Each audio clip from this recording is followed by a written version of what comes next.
With these chart questions, I normally like to look at the answer choices first and see if they actually match the chart, but these are some very long answer choices, so maybe that won't be as helpful. So I am going to go to the passage here first, see what I can get. Maybe I can get a sense of what is supposed to support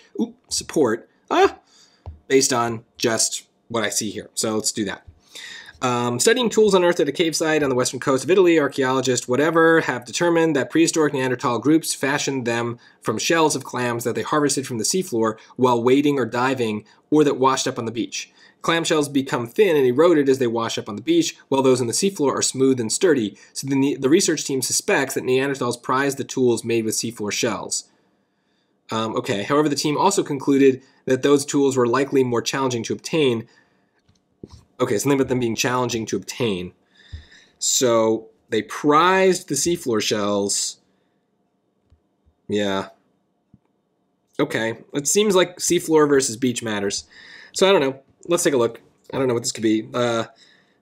Yeah, all right. A, at each depth below the surface in the cave, the difference in the numbers of tools of each type suggests that shells were easier to collect from the beach than to harvest from the seafloor. Whoa, okay. Because there's more.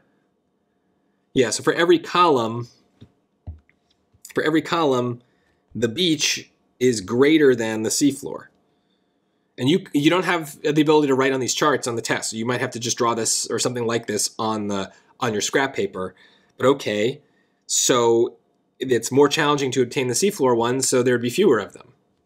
That makes sense, I guess. This is a lot of words to say something very simple and obvious, but okay, maybe this is what they're going for.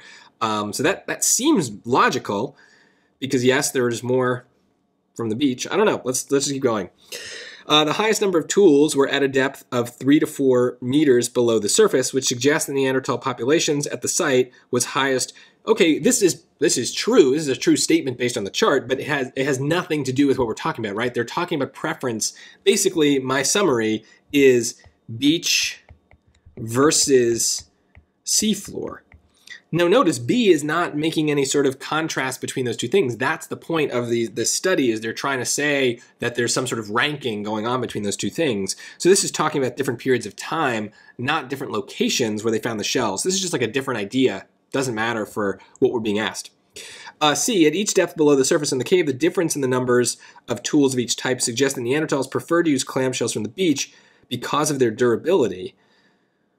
Well, no, that's the opposite of what they said, right? They become thin and eroded on the beach, so the seafloor ones are sturdy.